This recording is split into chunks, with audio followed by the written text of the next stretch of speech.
Welcome to Fondation Beyeler, dear friends of Fondation Beyeler. I'm very pleased to present you the very first retrospective of Kusama in Switzerland. And it was an honor and a privilege to work on such an important and extraordinary artist. She's not only an important artist, an influential artist, but she's also an icon and a myth for the 20th and 21st century. And therefore we will be showing more than 300 works spanning over 7 decades of her very long career, since the very early 40s to now. The idea would be to discover not only her most emblematic and iconic works, but also many works that have never been shown before in Europe, and also to discover key moments, pivotal moments of her career, and also some aspects of her career, of her works that have never been well shown or well presented. Therefore, we will be showing not only her paintings, her sculptures, but also some of her etchings, her drawings, her collages, some of her dresses, because she was very much into fashion, and also some of her poetry, because she was a poet, and she's still a poet writing poems. The highlight of the exhibition would be the iconic infinity mirror room. You would have one outside who would give you another a relation or highlight or emphasize the relation of Kusama with nature, because it works only with natural light, and the reflection of the mirror reflecting the garden of Fondation Beyeler would give a great a feeling of her way of thinking the environment, and her way of thinking the idea of reflection, connection, and communication, dialogue with nature and with the self through these reflections of mirror.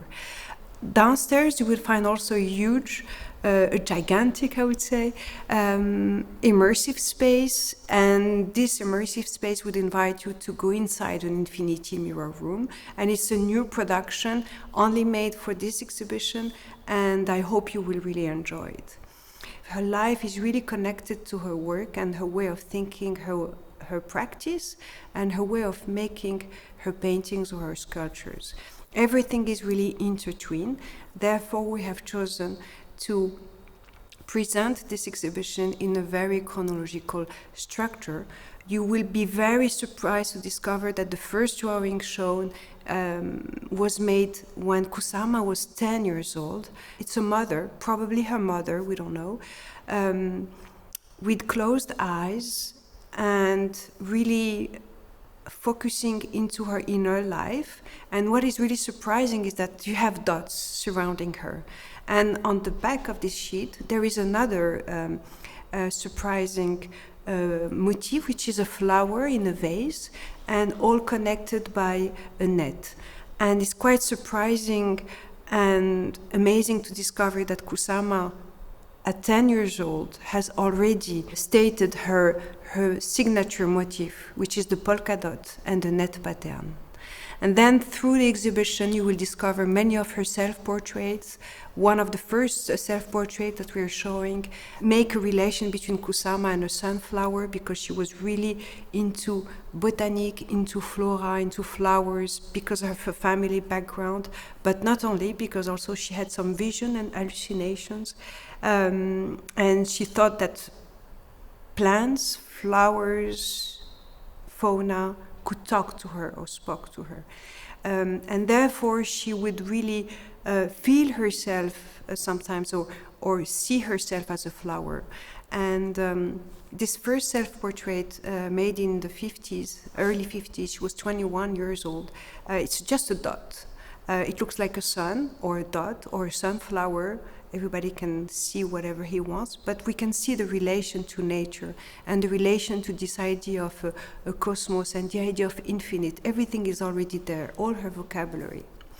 And we can see also in this very first room, this early drawing made called The Night, where you could see with this aquarelle how capable she was to reinvent the language, because we should not forget that Kusama was trained with a very traditional way of understanding painting in Kyoto, with the Nihonga style, and she found her own way, found her own way of expression, and liberate herself from these traditions to invent her own language. And it's because she has been in contact also with Georgia O'Keeffe that Kusama took the chance and the opportunity in 1957 to leave Japan and to go to first to Seattle and then to New York.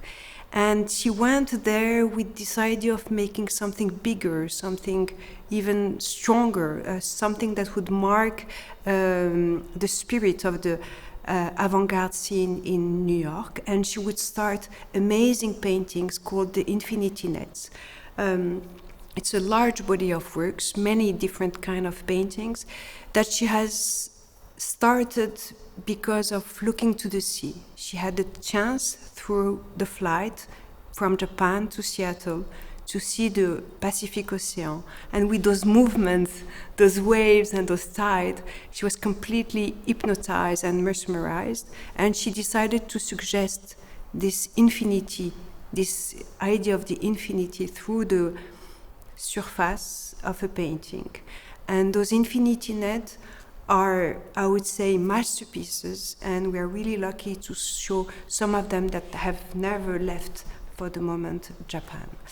This idea of repetition, accumulation, infinity would also brought her to do a series of sculptures, soft sculptures called accumulation. She decided to use daily objects and to put on those daily objects some phallus forms that she sew by herself. And therefore she transformed all those daily objects into soft sculptures that are at the same time quite surprising and also kind of strange.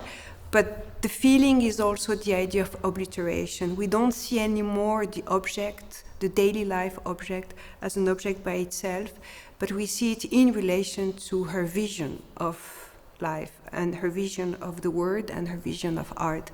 So she was trying also to blur boundaries between art and daily life, between art and fashion, between herself and the cosmos, and with this idea of obliteration, because her idea was also to dissolve herself into the environment. Therefore, these accumulation sculptures would brought for her this idea. And then she would also, at this time, with the very famous dresses that we have the chance to show, because she was wearing these dresses. So it's a pink dress with phallic objects that she has put into it.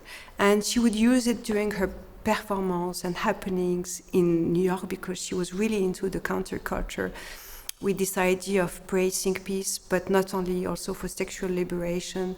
And showing this dress today where she has really worn so many times, and even took pictures with a very self-confidence idea by wearing these dresses in a very provocative way also, is a chance. And I would say it's a kind of a self-portrait also of her. It's a way of talking about her without showing her. And she would have her own brand in 1968, while she was trying to sell her dresses made of phallic objects or cut out, very provocative dresses, or even painted. And we will have the chance to show some of them during the exhibition. After this very intense period of her career in New York, where she was a key figure, she would leave in 1973. New York for Japan. She would go permanently back to Japan, and would start again and innovate again and find a new way of thinking her art by making first collages. And we have a quite surprising self-portrait again of her, like a flower, made only with collages. And it's really moving to think that those collages were probably made based on magazines that Joseph Cornell gave to her. And she's surrounded in these self-portraits by butterflies and caterpillar, because she had still those visions and hallucinations. And it's also the way, or her way of thinking, her relation to the environment and to nature. Everything should become one, everything should become a whole. As I said, back to Japan, she really is trying to innovate and trying to reinvent her language, also through using acrylic, and she would do some paintings of acrylic, which means that they were really bright, with lots of colors, really vivid, and really intense in terms of colors. Nevertheless, those colors and those paintings were really kind of very different from the austere infinity net, just because they would become again figurative. We could guess some patterns, cells or insects or animals, and but we still have this idea of accumulation and repetition and this idea of movement. Everything seems to vibrate in those kind of paintings. And then she would start also to have very poetic titles such as Hymn of Life or Airship to the Cosmos or Nets of Insects. Afterwards, you will discover, of course, some of her pumpkins.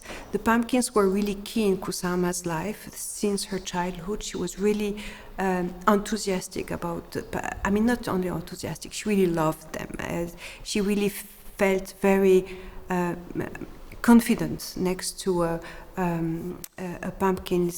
It's a symbol of comfort, a symbol of wise, and those pumpkins would be also a way for her to calm her and also to make a relation to this idea of the nature and this idea of relation to the cosmos and to the environment.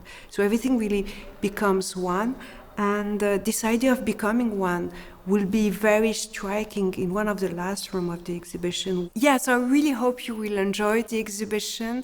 I hope it will not be just a visit, but also an immersive experience, a transformative experience through the eyes of Kusama, through her way of making art, through her way of thinking art as an immersive situation where you will enjoy this idea of infinite, this idea of relation to nature as a one.